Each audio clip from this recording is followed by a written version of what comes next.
தமிழ்நாடு முன்னேறணும்னா நம்ம குழந்தை குட்டி குடும்பம் எல்லாம் விளங்குனா வர எலெக்ஷன்ல திமுகவுக்கு ஓட்டு போடாதீங்க.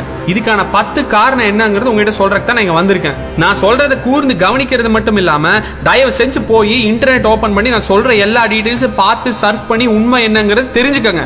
காரணம் 1, மின்வெட்டு. 2006 இருந்து 2011 வரைக்கும் இருந்த டிஎம்கே ஓட பீரியட்ல கரண்ட் கட்டு சராசரியா 8 மணி நேரத்துல இருந்து 16 மணி நேரம் வரைக்கும் இருந்தது. அதனால தொழிற்சாலை வச்சிருக்கிறவங்க, தொழிலாளிகள், மாணவர்கள், கர்ப்பிணி பெண்கள், வயதானவர்கள் எல்லாருமே சிரமப்பட்டாங்க. காரணம் 2, நில அபகரிப்பு.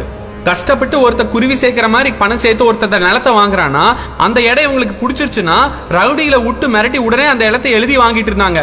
மக்கள் வாயே திறக்க முடியாத ஒரு கதி இல்லாத நிலையில் இருந்தாங்க. காரணம் 3, 2G ஸ்கேம். 1,76,000 கோடி பணத்தை அப்படியே அடிச்சு எடுத்து ஒரு குடும்பமே சுவாகா பண்ணாங்க. அந்த பணம் இருந்திருந்தா இந்த தேர்தல்ல எல்லா கட்சிகளும் சொன்ன தேர்தல் அறிக்கையை நிறைவேற்றலாம். எத்தனையோ நல்லது செஞ்சிருக்கலாம் நம்ம நாட்டுக்கு. காரணம் 4, ஈழத்தமிழர்கள் பிரச்சனை. நம்ம கூட உடன்பிறக்காத சகோதர சகோதரிகளை இலங்கையில எல்லாரும் சுட்டு கொன்னுட்டு இருந்தாங்க. அப்படிப்பட்ட ஒரு நிலைமையில இங்க வந்து உண்ணாவிரதம் இருக்கிறேன்னு நாடகம் ஆடிட்டு டெல்லிக்கு ஒரு தடவை கூட போகாம காங்கிரஸ் கூட இன்னைக்கு வரைக்கும் கூட்டணி வச்சிட்டு இருக்காங்க டிஎம்கே.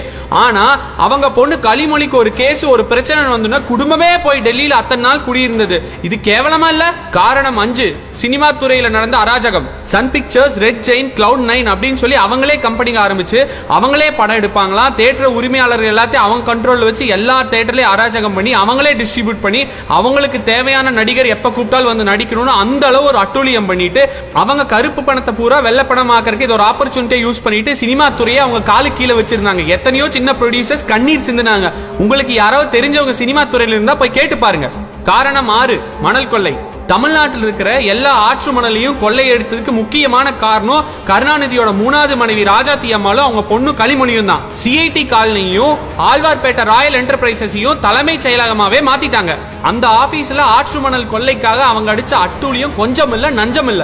காரணம் 7, கேபிள் டிவி. விஞ்ஞான ஊழல்ல கருணாநிதி தான் சிறந்த ஆள்னு சர்க்காரியா கமிஷன் காலத்திலிருந்து எல்லாத்துக்குமே தெரியும். ஆனா இப்பவும் மறுபடியும் தமிழக மக்கள் எல்லாத்துக்கும் இலவசமா ஒரு டிவி கொடுக்கறேங்கிற பேர்ல கொடுத்துட்டு சுமங்கலி கேபிள் விஷன் வச்சு எல்லாத்துக்கும் ஒரு கேபிள் கனெக்ஷன் கொடுத்து வட்டி வசூல் பண்ற மாதிரி ஒவ்வொரு குடும்பத்திலையும் ஒவ்வொருத்தரும் கஷ்டப்பட்டு சம்பாதிக்கிற காசை மாசம் மாசம் மாசம் மாசம் ரத்தத்தை உறிஞ்சுற மாதிரி உறிஞ்சி எடுத்து ஒரு குடும்பமே சாப்பிட்டதே அதை மறக்கவா முடியும் எங்கனால?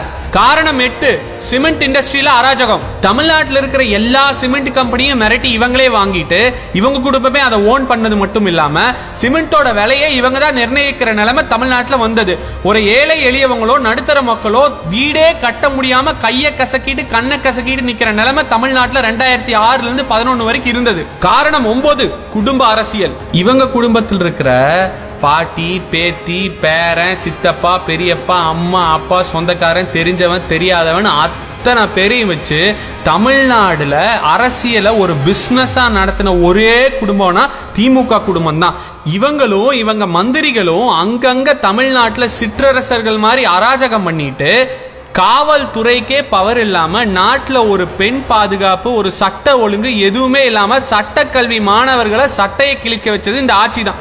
காரணம் 10, சொத்து குவிப்பு. காசே இல்லாம தமிழ்நாட்டுக்கு வந்தேன்னு சொன்ன கருணாநிதியும் கருணாநிதியோட குடும்பமும் $30 பில்லியன் சொத்து வச்சு உலக பணக்காரர்கள் பட்டியல்ல டாப் 300வது இடத்துக்குள்ளேயும் இந்தியாவில் இருக்கும் பணக்காரர்கள் பட்டியல்ல டாப் 10வது இடத்துக்குள்ளேயும் இருக்காங்கிறது ஆச்சரியத்துக்குரிய விஷயமா இருக்கு.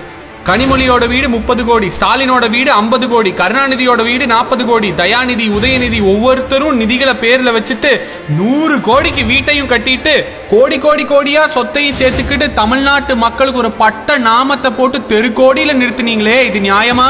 கேட்டீங்கல்ல, போதுங்க. திமுகவோட அராஜகமும் அட்டூழியும் நிறைந்த ஆட்சியை தாங்கறதுக்கான சக்தி நமக்கோ தமிழ்நாட்டுக்கோ கண்டிப்பா கிடையாதுங்க. இளைஞர்களே, அவங்க டிவியில பண்ற பொய் பிரச்சாரத்தை நம்பிராதீங்க. அதே மாதிரி ஓட்டுக்கு காசு வாங்கி விலை போயிடாதீங்க. நம்ம நாட்டை வளமாக்கக்கூடிய ஒரே சக்தி நம்ம ஓட்டு தான். அது தமிழ்நாட்டோட டெவலப்மெண்ட்டுக்காக இருக்கட்டும். போதுங்க. 2011 அவங்களுக்கு வச்ச முற்றுப்புள்ளி வச்சதாகவே இருக்கட்டும். 2011 முடிஞ்ச அவங்களோட அராஜக அட்டூழிய ஆட்சி முடிந்ததாகவே இருக்கட்டும்.